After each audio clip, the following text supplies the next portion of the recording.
Welcome to episode 15. Today it's all about food. It's going to be hopefully really inspiring. We're going to go and speak to two amazing chefs, Giancarlo and Katie Dacey. They both have the same surname because they're actually married. How about that? We've just had a little trial to make sure it's all working. They've both got headsets on. They look like they're flying a plane.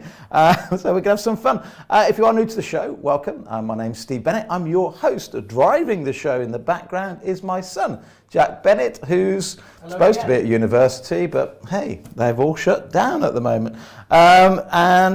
Later in the show, maybe the rest of the children might be getting up and joining him. Who knows? It is Easter after all. If you're new to us, welcome. We have three purposes here. One is to say, look, after social distancing and washing your hands, the next best thing we can all do at the moment is bolster our immune system. And the way we do that is we eat nutritionally dense food. We cut down the carbohydrates because they don't have any vitamins and minerals and not nutrient dense. They're just full of sugar. And we eat real foods. And that's why today's guest is going to be so much fun. And then the second purpose, of course, is to raise awareness and money for the food banks across the UK. Right now, more than ever, they are being depended on by many families, and they need our support, dropping off the right food into those collection boxes in the supermarket, and they need our financial support. So if you can go to Just Giving at some stage during today, that would be fantastic. And thirdly, what we're trying to do in all these shows is say, look, there has to be a silver lining. When we come out of this lockdown, when COVID's behind us, or hopefully behind us, what are the positives we can look for? We think that may be that many people watching this show have learned to cook foods maybe that they had never thought about cooking before. After all, with all the fast food restaurants closed, we've got to change our eating habits, so why not change them for the good? Also, maybe more of us might start working from home. Maybe that will then have a positive effect on the environment. So lots of positives. It's not all negative. It's not all doom and gloom. Tell all your friends, get them all watching the show. Let's have lots and lots of comments coming in while we're live, and then post-show, you can leave your comments below. That will be great. I'm just going to quickly bring you up today's food fact. So every day we're bringing you a food fact. It's a competition. You write down what the food is that we were talking about, make yourself a list, and at the end of lockdown, we'll have a competition to see who recorded the most food facts, and then there'll be prizes, because that's what we like with competitions. £1,000 worth of free jewellery to somebody that guesses the most, or not guesses, but remembers the most that we covered, most topics. Or if you wanted to not have £1,000 worth of jewellery, you could come, if you really want to, and spend an evening with us in Warwickshire in a boutique hotel. Jack, myself, Nick and Poppy, who helped put the show together, we'll all have a nice, healthy, low-carb dinner together. Today's fast food fact then, Jack, have you got it available? There it is. It's seeds. In particular, there are 7 seeds that I believe are super healthy. They're all on your screen there. Flax seeds, for example, if you are a vegan, well, it's probably the best way you can get your omega-3. They're full of fiber, they're full of antioxidants. They really are truly magnificent. I call them Magnificent 7 because I think that they are way out there on their own. Right, that's today's food fact. Let's go now to the line, and hopefully we've got Giancarlo and Katie together with their headsets on, and we're going to talk about food all day. I think they're still getting their headset ready. Hey, how you doing? No headsets. No. Okay, we'll come back to you in a minute because I can't hear you. Can you hear me? No. Okay, we can't hear them at the moment. We will solve that now. While we're waiting to get them on the line, what we've been doing over recent weeks, if you've been joining us, the last 14 shows, is we've been showing you images of rice and potato and say, look, do you know that these inside the body turn into sugar? So what I thought I would do today, for those that haven't got Fat and Furious, and if you haven't got Fat and Furious, I called it Fat and Furious because I was fat the whole of my adult life, pretty much till I was 50 years old, and furious that actually it's quite simple to make these simple changes and get healthy. So anyway, if you haven't got the book, and right now if you haven't, you can download it onto your Kindle. We've dropped the price to £3.99. All the profits are going to the food banks. But in there we have this chart. And what this chart does, and it's been compiled in the main by Dr. David Unwin, and we've added a couple where we've calculated them ourselves. And what it does, it looks at popular food choices and says this: when you consume XYZ, this is the effect on the sugar inside your bloodstream. This is how much glucose it turns into inside the blood. So for example, you eat an egg, fine, doesn't turn into any sugar in the blood. You have broccoli, you have salmon, no problem at all. But take a 12-inch Subway, or take a small tiny bowl of cornflakes, look how much sugar that turns into inside your blood. So a tiny little bowl of cornflakes, and by the way, a 30-gram serving is just so small, I don't believe really that anybody has a 30-gram serving. It turns into over 8 teaspoons of sugar. Now, take my Tom, for example. He has around 80 grams, or did have before we banned cornflakes in the home.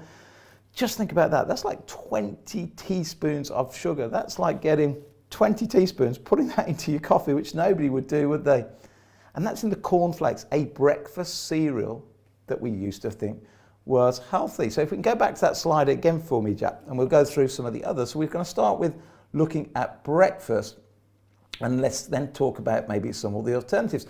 So if you were starting your day off, let's say with a glass of orange juice or apple juice, and at the same time you're having a small amount of cornflakes, it's quite easy to consume around 20 to 30 teaspoons full of sugar in what sort of healthy breakfast. You'd be convinced that you were having cornflakes, maybe a bit of brown toast and an apple juice or an orange juice, and you think it's super healthy. I did for so many years. That's what I was doing with all my children, giving them fruit juice because that's healthy, giving them cornflakes because with cornflakes, what does it say on the outside? It's got all sorts of health messages. And then we'd have some brown toast because that's obviously better for you than white toast.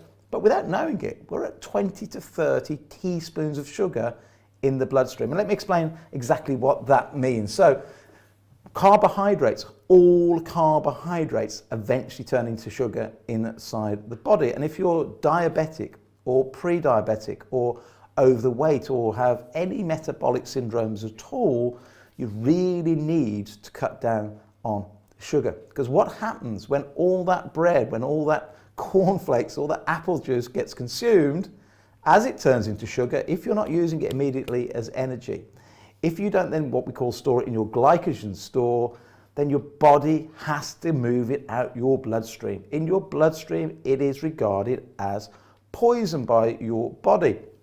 So what happens then with the pancreas releases insulin.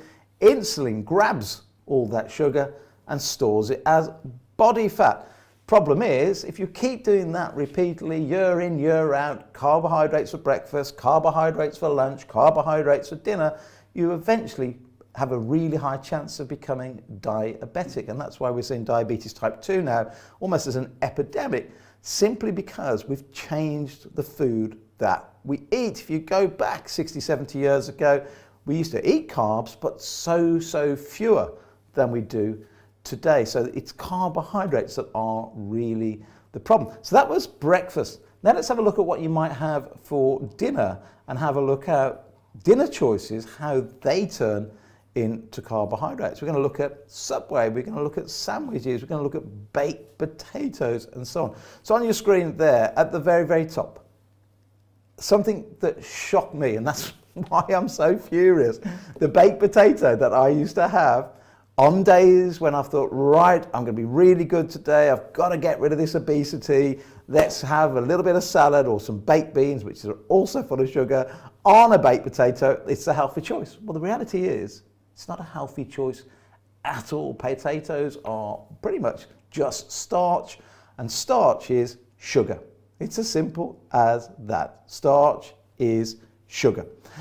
So yes, it's a vegetable. Yes, it's one of your 5 a day, but the reality is this: it turns into sugar inside the body. So we need to change our potatoes out for other types of vegetables and so on. Now we're going to try and get the Caldesis back in a moment. Do keep giving us questions live on air. That would be great.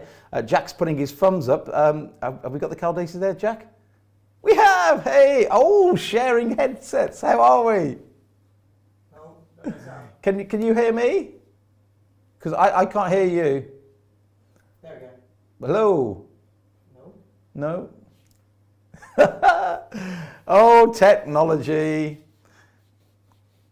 Can you hear me? No. I can't hear you. Not sure if you can hear me. Let me introduce the Caldesis while Jack works on the technology. Giancarlo is an award-winning chef. He's been given honours in Italy for his dedication to cooking and to food. And you'll probably remember the Caldesis from a program called Return to Tuscany. Can you hear me, guys? They can hear me, Jack, but we can't hear them. Jack's just checking our end to see if it's anything we're doing on your microphones. No? Okay. Jack's going to give you a call or do something. Help, Jack. Jack's going to work on it. Jack's going to fix it somehow. So I'll introduce the Caldesis for you. Brilliant cookbook by them. They've got a second one out, which I've just downloaded this weekend. So the first one was the Diabetes Weight Loss Cookbook. The second one is actually called Reversing Diabetes, because by changing the food you eat, if you're a type 2 diabetic or pre-diabetic, you can put it into remission just by changing the food that you eat. Now, not everybody that's got diabetes can reverse it, but over 70,000 people, let me retract that actually, because the latest figures are over 100,000 people in Great Britain alone have now put into remission their diabetes. And they've done that by changing the food they eat. Pretty much the main thing is cutting down the carbohydrates, and both the books by Katie and Giancarlo are incredible. So how did an award-winning chef, or why did an award-winning chef that loves his pasta, that loves his pizza, that together with Katie, they run cooking schools in the UK, they've got restaurants, they've done programs on the BBC. So why did he go low carb? Well, sadly, years ago, Giancarlo, and he's going to tell us the story. Are your microphones, are you with us? No, we can't get their microphones. Brilliant chefs, but okay, Katie's on the phone. Must be to somebody technical. But Giancarlo suffered with diabetes. He'll tell the story when we get him on. And what I love about his story is simply this: if an award-winning Italian chef who loves pizza and pasta can reverse his diabetes by completely changing the type of food that he cooks, then I think there's hope and inspiration for everybody that's either diabetic or certainly type 2 or pre-diabetes, or like I was for many years, obese. It can be turned around. And you know, it takes a few weeks to get used to it. It takes a few weeks to learn how to cook things differently. We'll talk to Giancarlo and Kate in a minute about, for example, their pizza bases that now they make, but without the carbs. They use almond flour, they use courgette, and they blend it all together and make a great pizza base. And their new book, I was looking, they've even got tacos in their new book. So lots of ways we can cook different things to cut down on the sugar. Now, well, Jack's trying to fix the line there. Can we go back to the chart then, Jack, and look at food choices around lunchtime? In my earpiece, I've got you. Yay, technology! Thank you.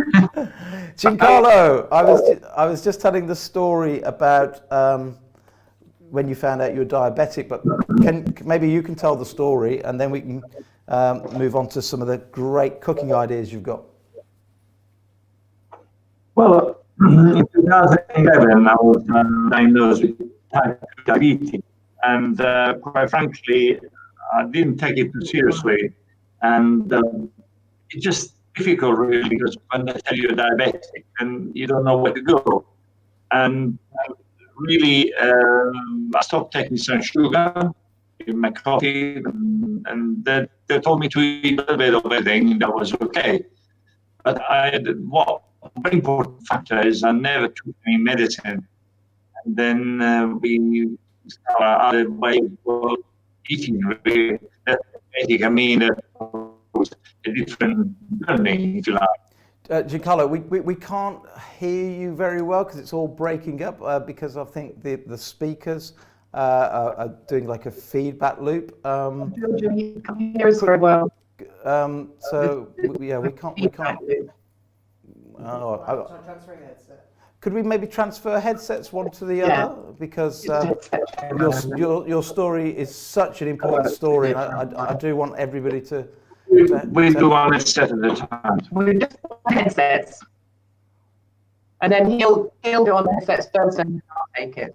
Okay, that works. That's a great idea. So we're going to pretend we're in the cockpit of a plane and we're sharing headsets. Yeah. Giancarlo, how are you? Yeah. Can you hear me now? Perfect. Hey. Hey. We're winning. We're winning.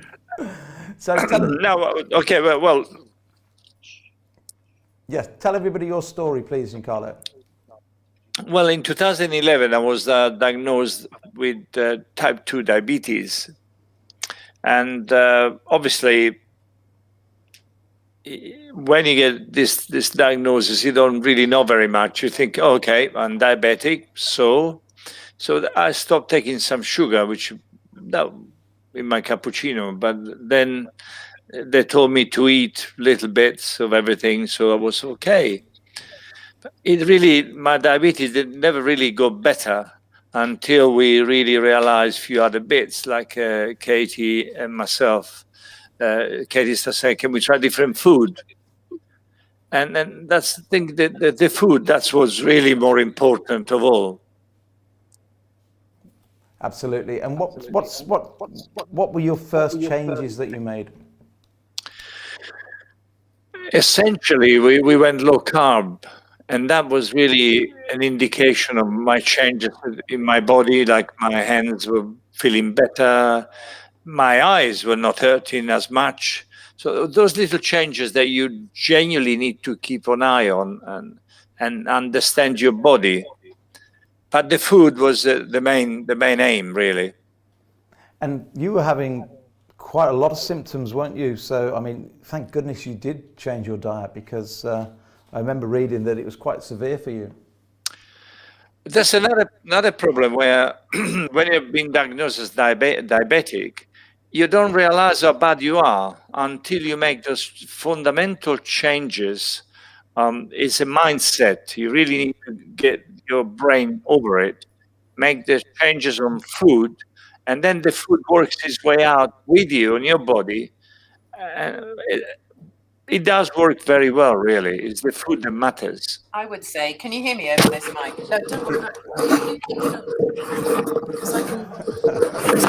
And then you can talk at the same time. Right, can you hear me now? Perfect, Stop Katie. arguing.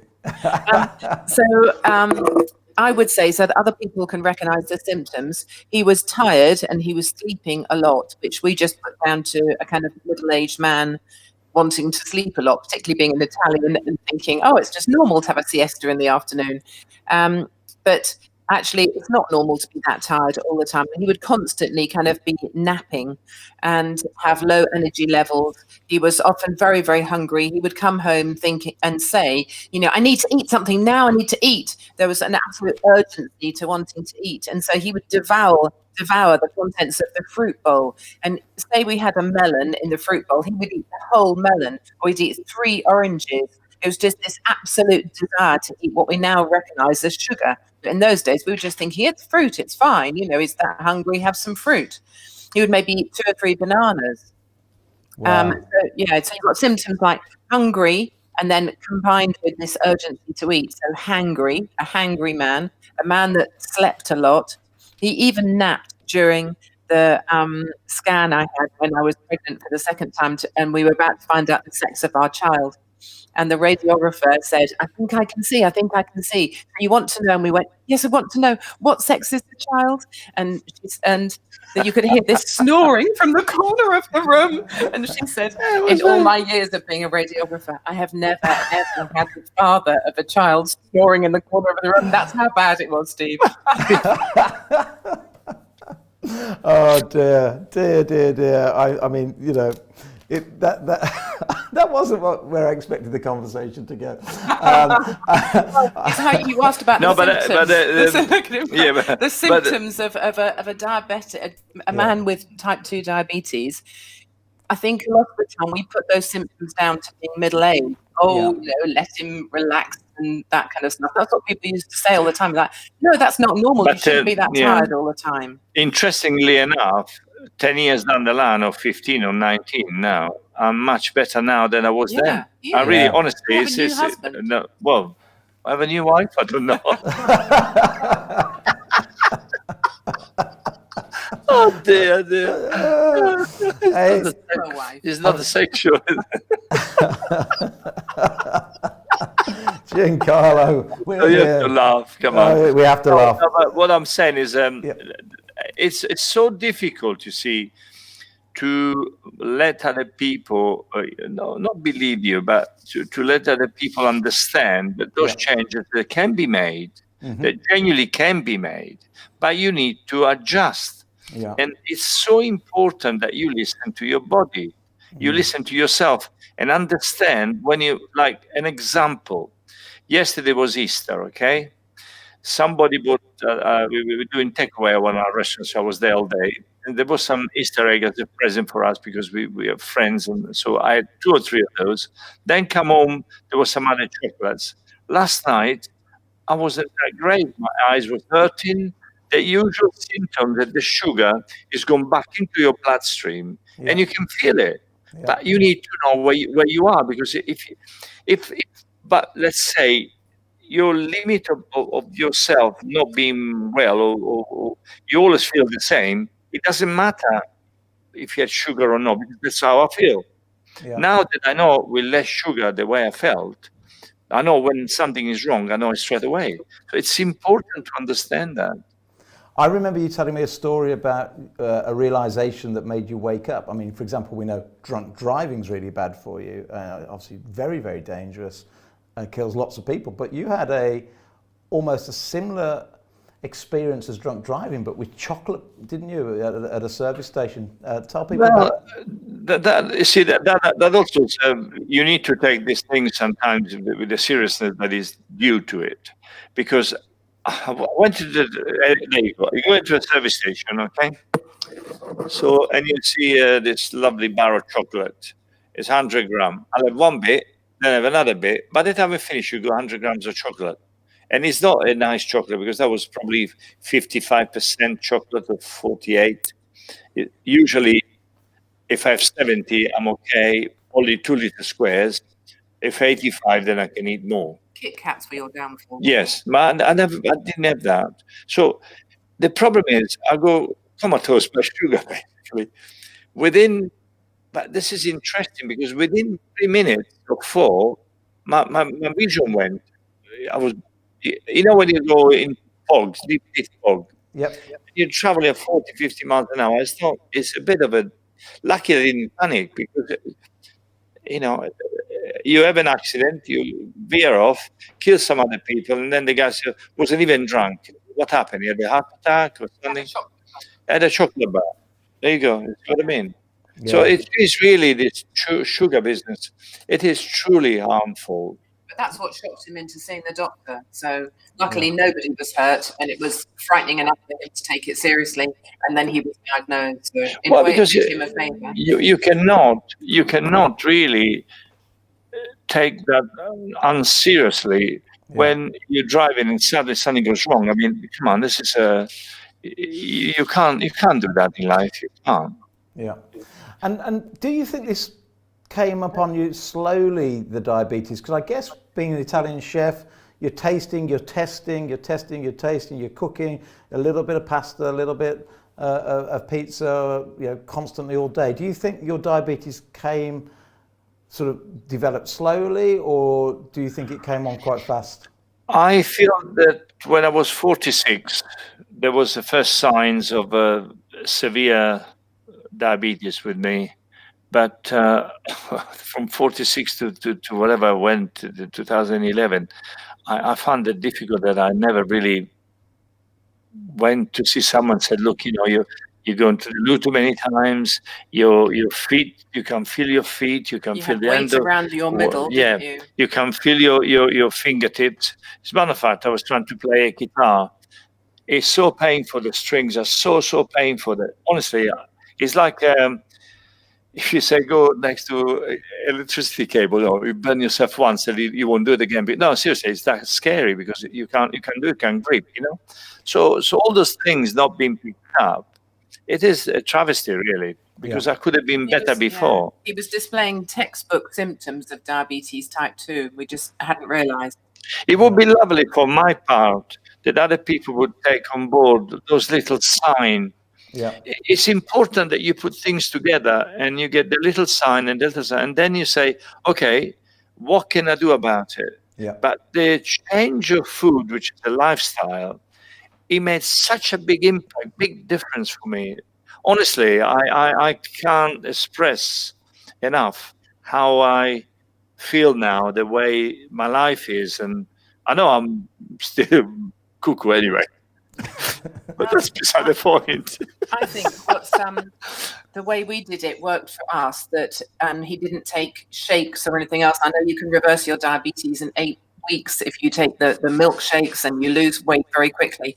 That didn't suit us. We're all about food. We love food. We love eating food. We love serving food, selling food. It's our life. So to tell us to give up food and go on milkshakes for a week, for 8 weeks, would have just been terrible, and he never would have done it. And even if he had done it, what happens at the end of 8 weeks? Then what do you eat?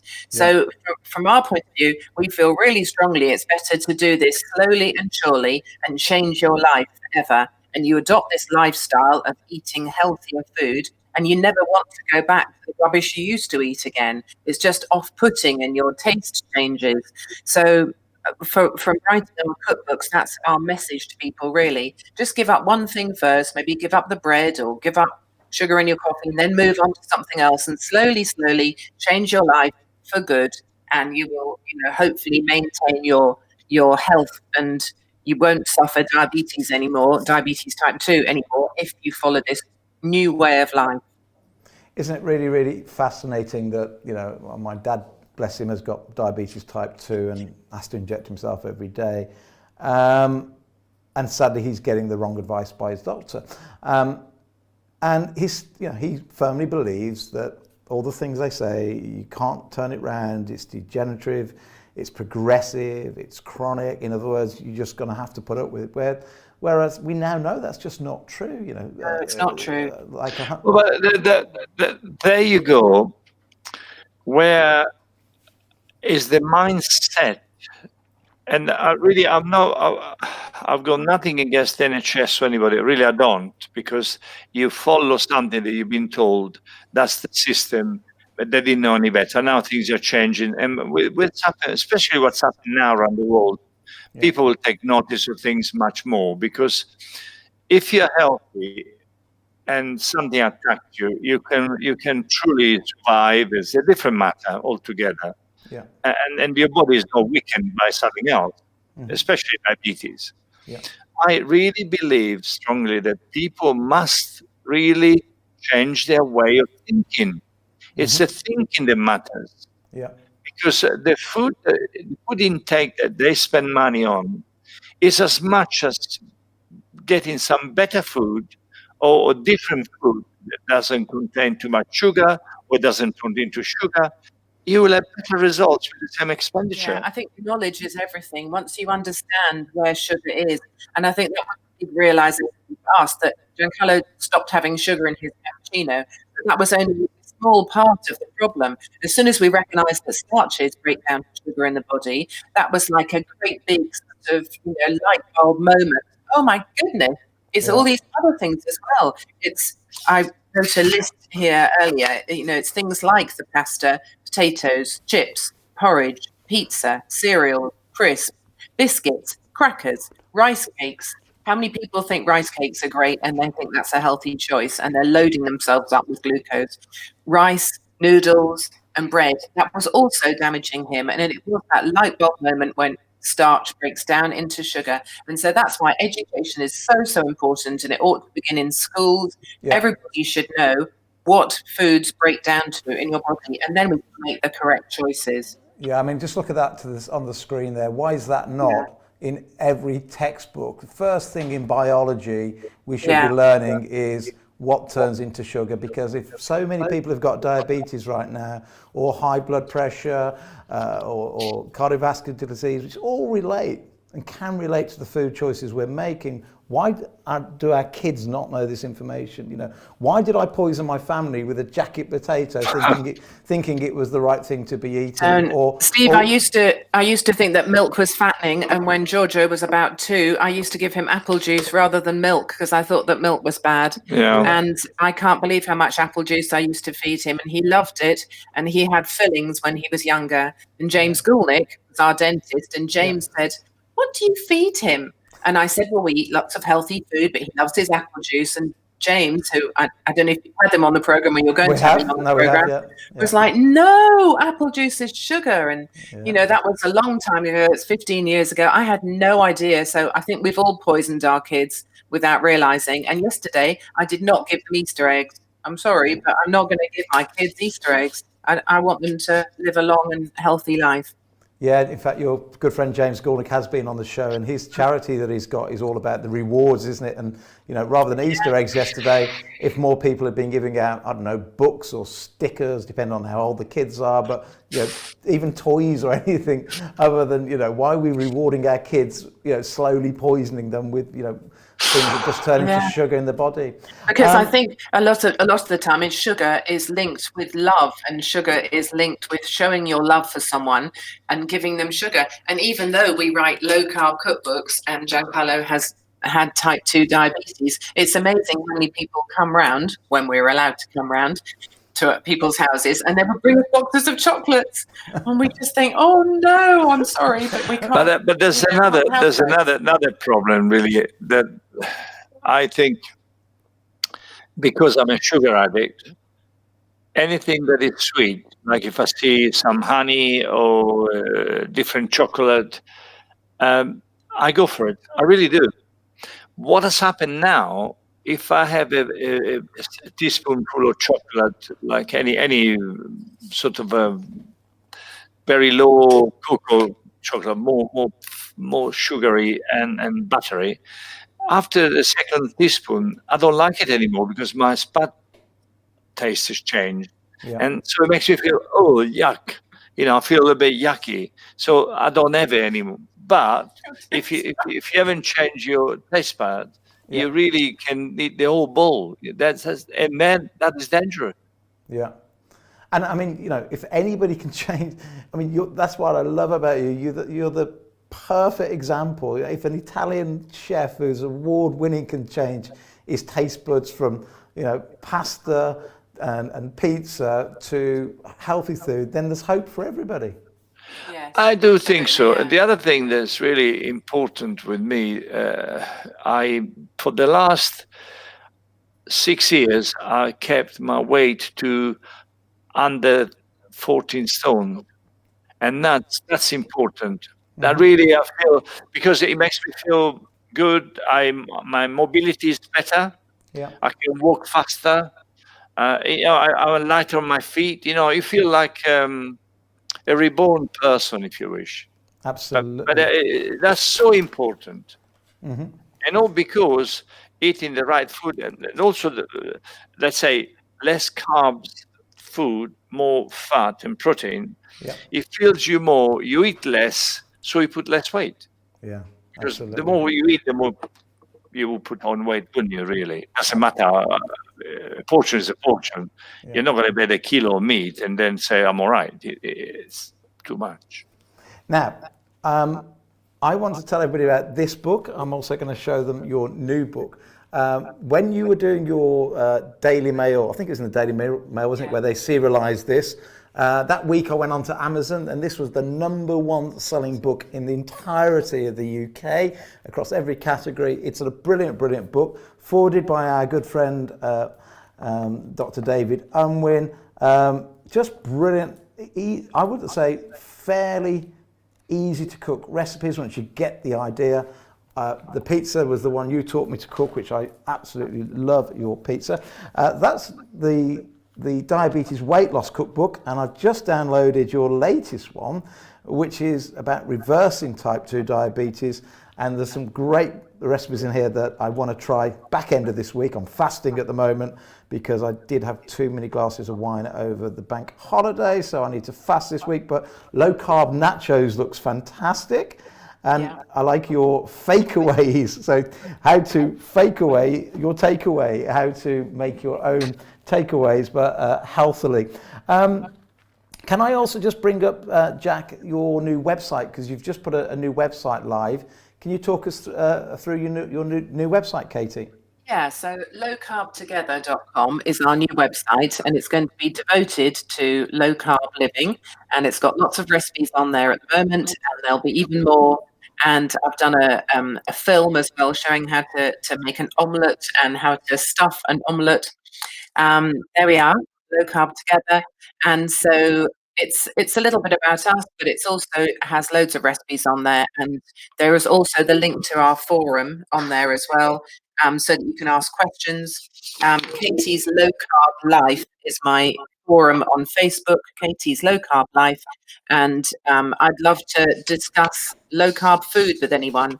I'm a foodie rather than a scientist, and I'm happy to answer questions and give ideas. When people someone said to me the other day that they gave up on cauliflower rice. I said, why did you give up on cauliflower rice? Because it just tasted revolting. But I'm happy to explain how I think the best way of cooking cauliflower rice. And because I've been writing these low carb cookbooks now, I'm now writing a third due for release next March. So my world in my kitchen is low carb, and if there's a problem, I've probably come across it, in the past, and I'm happy to help people how to make bread, how to make cauliflower rice, what to have instead of pasta as well. Yeah. I think what's so important, isn't it, that we have to make food interesting, because if you just go straight to cauliflower rice the first time without a bit of guidance, it does taste very, very different to normal rice. However, once you know how to cook it properly, what herbs to put in it, how to jazzy it up a little bit, then my kids prefer it over regular rice. In fact, we've got a little picture that we put together earlier on today, and we just showed so many different ways of cooking cauliflower rice. So that on the left, every single one on the left there is cauliflower rice, as opposed to the one on the right, and one small, tiny 150 gram serving of regular rice turns into 10 spoonful of sugar, with no nutrients, with no vitamins, with no minerals, with no fiber, with nothing useful whatsoever other than put on weight and gives you diabetes. Whereas you cook the cauliflower rice, and if you do it properly and jazz it up in the way you're going to show everybody, it's really tasteful.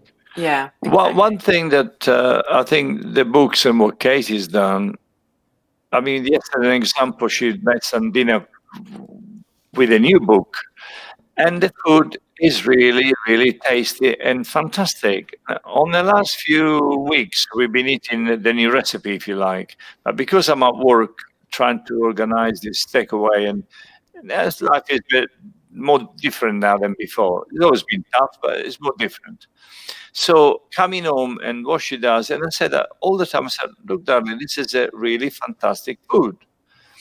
And it's so interesting because when you get food that is tasty, and for instance, our takeaway at the restaurant, people phone up and say, yeah, it's very tasty, because we cook on the same basis of taste, rustic but lovely taste. Mm-hmm. And if you have the cauliflower rice that we had last night, I said to Katie, that doesn't feel like cauliflower rice. That feels like a nice vegetable. I did it like a Persian rice Yeah. with the Brilliant, the honestly. thing on the tardine Honestly. on the bottom where it kind of goes crispy.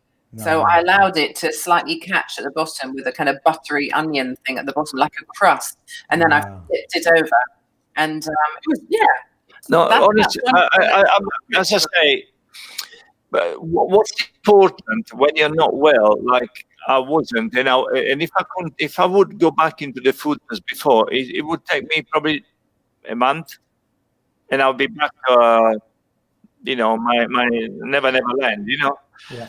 But if you really take the food and make it tasty and different, the difference of food, honestly, it's amazing what you can achieve. Yeah. And the expenditure of the food is not as much as you think.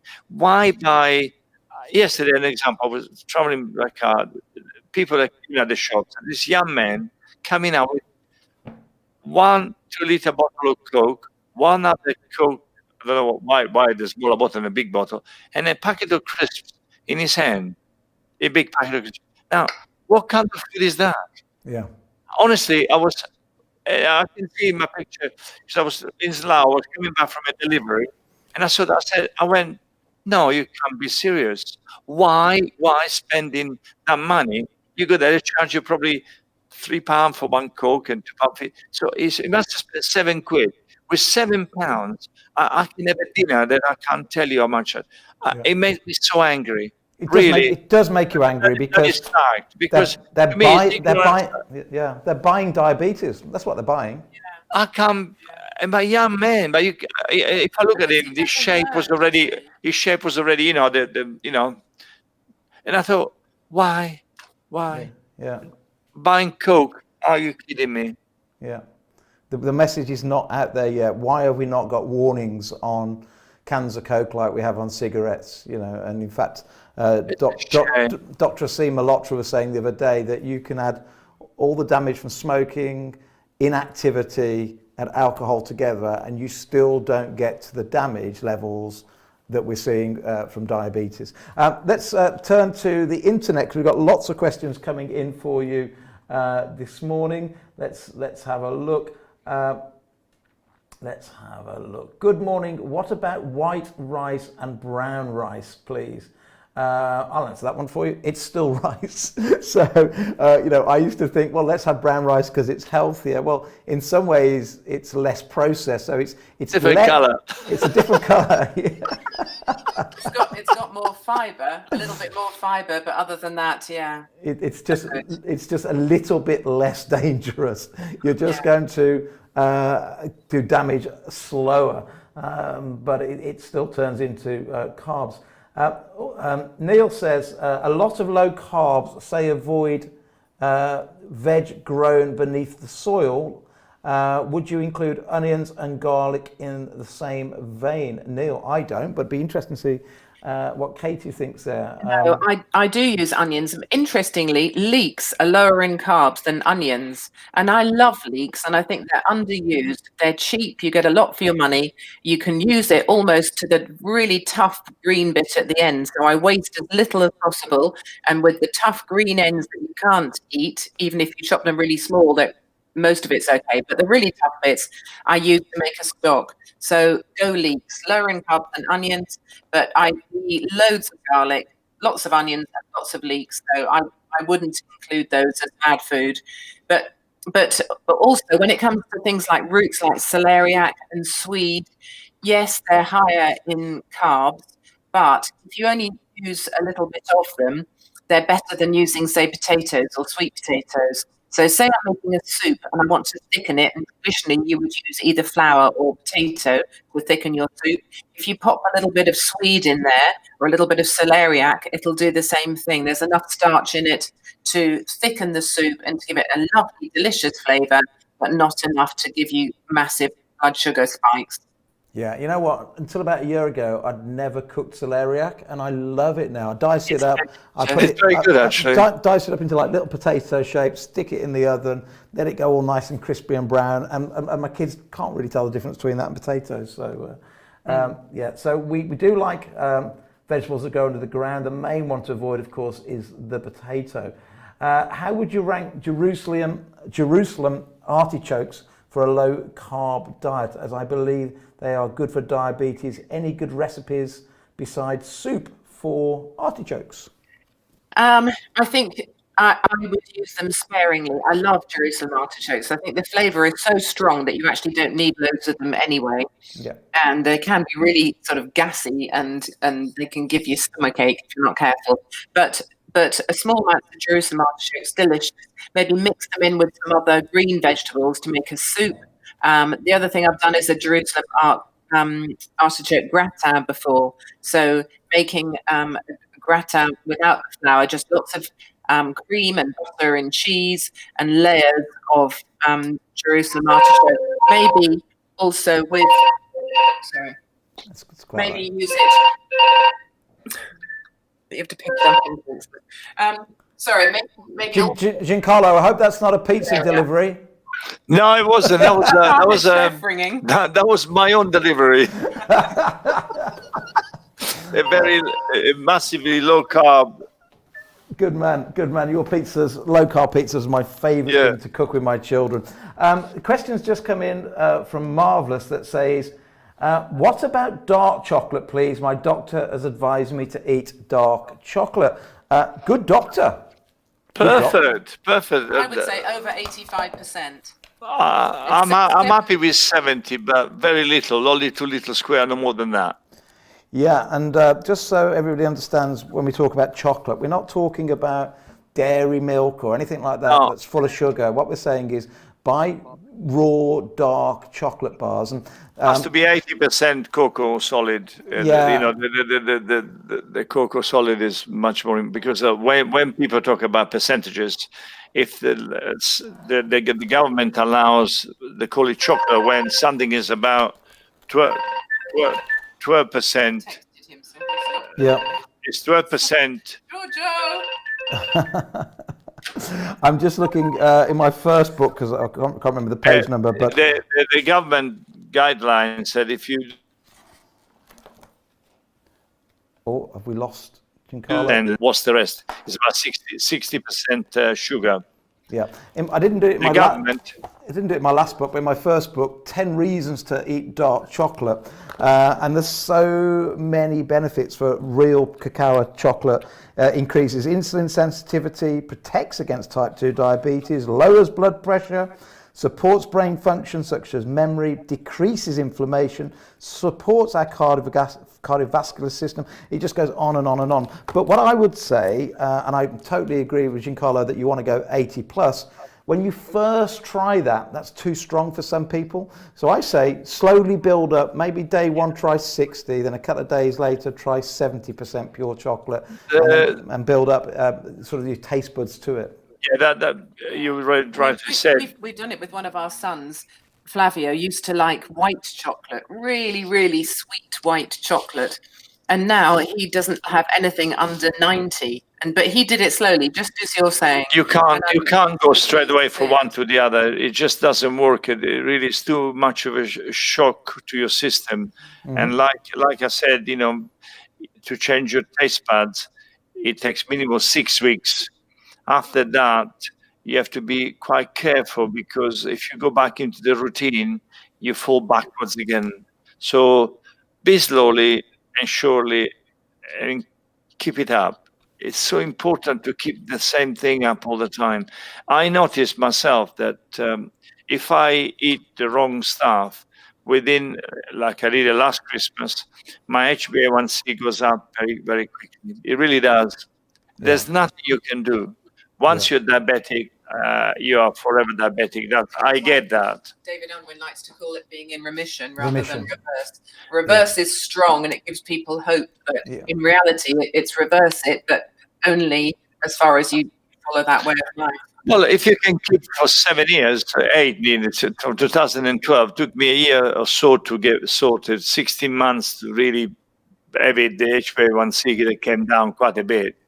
And if I got 8 years of that and I'm still doing it and I feel good, I think there is a scope for people to do it.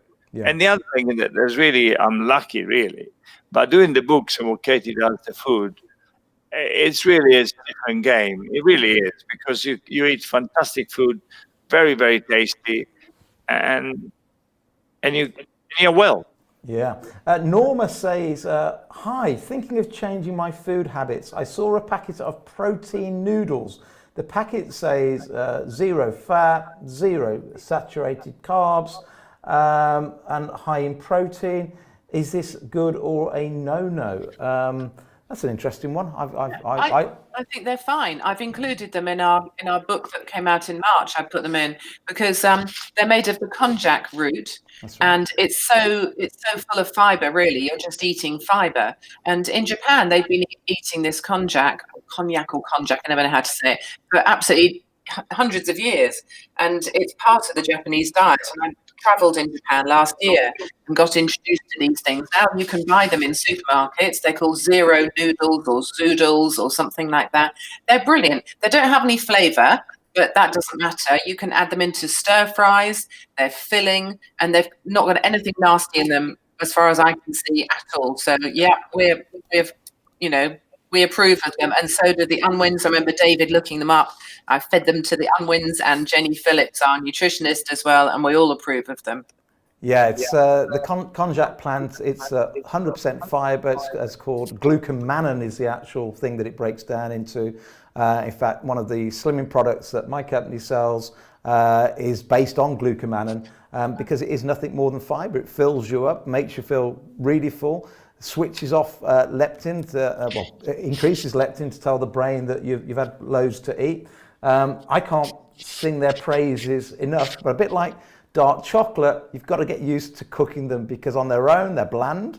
But like you say, once you jazz them up with some herbs and spices, we like to do them. And it's the texture that the Japanese like. They like the chewy texture, and actually that's what we like in pasta as well. So why not have these zero carb noodles instead? Yeah. Yeah, either zero carb, or of course you can take zucchini, can't you? And actually make zucchini noodles. And cabbage is our big thing. You know, give me a Savoy cabbage and chop it up into pasta like ribbons and steam it, cook it with butter. Yeah, but that's the big point. If the cabbage is steamed and cooked properly to begin with, because that's the key. Yeah. And a couple of times at the restaurant, I've had the problem because the chef didn't do it properly. You need to really have that kind of a glaze, that looks like a pasta. It really does. And it's not stiff, it just blends up, but it's al dente. And then you mix it with any sauce. It's brilliant, but you need to cook it properly first. Yeah. It's not just if you put it into hot boiling water, it's just a boiled damn thing that smells as well. But if you do it with butter, bit of salt, bit of pepper, and you put the lid on your pot, it's brilliant. It's a different dish. Yeah. Few little things that makes a different dish. Yeah. You then go and eat, and you're so much happier. I'm sorry, but food is important to us, and sugar is the stimulation part of any food. And I tell you, because any food you love this is fantastic. Oh my God, this is brilliant. When you look the way it's been constructed, how much sugar did you put? How much honey? Maple syrup? What did you put in it? It's sweet. Then you eat it. So we're all sort of sugar addicts on our brain for whatever reason, I don't know. But if you then cook in a rather different concept, like Katie does, I think she's brilliant. Umami. You're either sort of, going towards umami, savouriness in food, like pizza. So if you think what's so attractive about pizza, it is the umami. It's the reduced tomatoes. It's the cheese in it. And you can get that, but you can just get it on a healthier base. You don't need to have the flour to have that savoury umami flavour.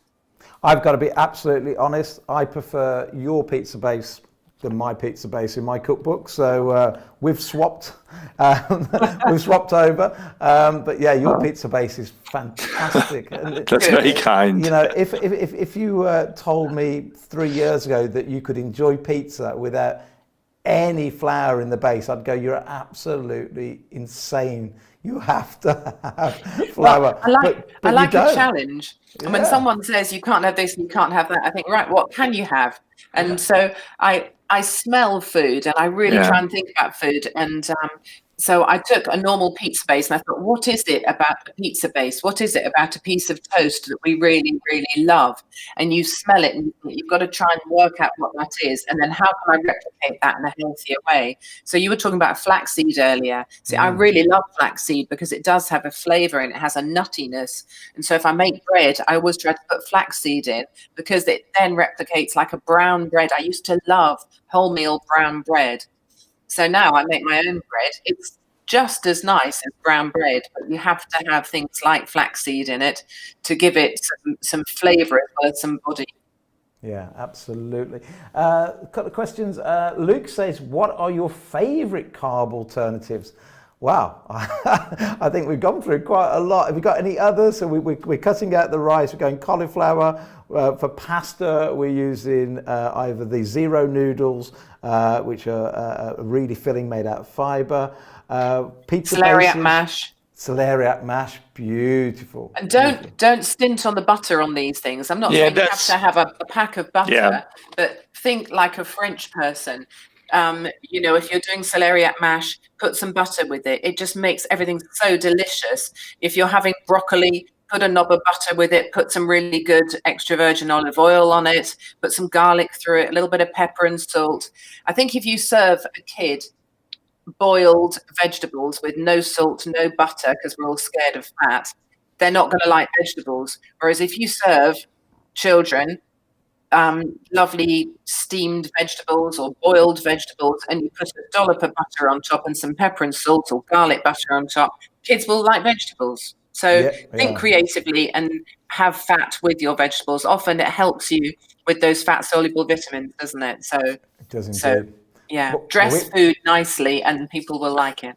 We did cauliflower mash with our Sunday roast yesterday, and we put so much cheese and so much butter in there. It was the most you see the message given before, the fat is bad for you, it's a contradiction. Why should I have this broccoli, beautiful fresh broccoli, whatever, you know, you boil it to kill, they're killed, and then they don't put nothing in it. You're going to a sloppy, wet, slimy thing that why do you want to do that?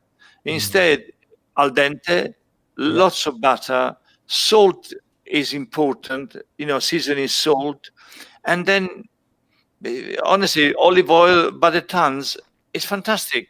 Yeah. So the same thing is changed at this higher, you know, and then it's fine. And the great thing is when you eat this way, you can add as much salt as you want, because it's, you know, people are worried about salt. Absolutely right to be worried about it if it's packaged food, because you're getting so much salt in your diet. But we're not having much salt at all when we eat healthily. Therefore, you can add as much salt as you want for flavouring. Well, one packet of noodle, the boiled noodle that you get in a thing, I think it's about 15 grams of salt in one bit or something. You know those noodle packet that you buy, boiling water, pot noodles. Okay. Yeah. Let's say we go back a bit, all right? So you go 15, and then the sugar as well inside. You go salt, you go sugar, and you think that, of course, it clogs your artery. Yes. And when you have a steak, what do you put? 2 grams of sugar in it? No, sorry, 2 grams of salt in it, in a steak? Yeah. You know, a pinch of salt, how much is it? So you see what I mean? The difference of our intake is massive. Mm-hmm. Absolutely. Interesting one just come up. Last question we'll go to on here. In fact, 2 really good ones here. Hi, as I heard that intakes of vitamin C is good for health in this time of spreading COVID-19, is that right, and how?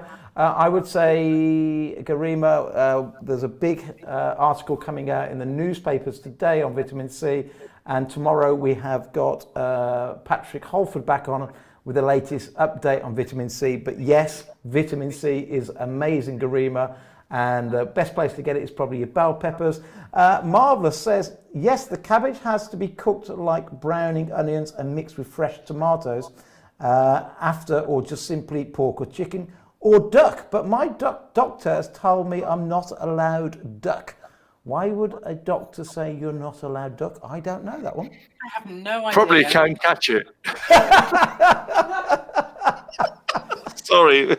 What's wrong with the duck? What's wrong with the duck? Maybe he's thinking that it always is only served with pancakes and plum sauce in the Chinese, but you can cook duck beautifully. So I don't know why any doctor would say you can't have duck unless he's a vegetarian. Has Katie tried radishes as a substitute for baby potatoes? That's an interesting one from Catherine. I haven't. There's different radishes in there. They've got I haven't tried cooking them. I tried cooking turnips as roast potatoes, but the flavour just disappeared. I actually think raw turnips are underused and they're really delicious, and they must be part of that kind of radish family because raw turnips are quite spicy and lovely. Yeah, absolutely. But I will try radishes. Thank you for that. Yeah, good tip there. Right, well, it's time to go. Thank you for being on. Lovely speaking to you. You always put a smile on. You can't have duck, remember, okay? It's a vegetarian doctor that thinks it's always with pancakes, I think. Great speaking to you both. Really loved it. Can we get you back on again in the future? All right. Thanks, Steve. Bye, Steve. And we're going to keep plugging your new website as well. That was the fantastic Giancarlo and Katie Caldisi there. That was lovely, lovely couple. And when the lockdown's all finished, I recommend going to their cookery school in person because they are so much fun. They are just beautiful, wonderful people. So if you can go to their cooking school or buy their books, that is all fantastic. Jack is pointing to camera too. Shall we, just before we go, Jack, remind everybody what it's about? We'll show a little video of the Trussell Trust because we really do need your support. When you have to go without everyday things, food, hot water, heating, that's really, it's a really hard way to have to live, really. And that's devastating for most people.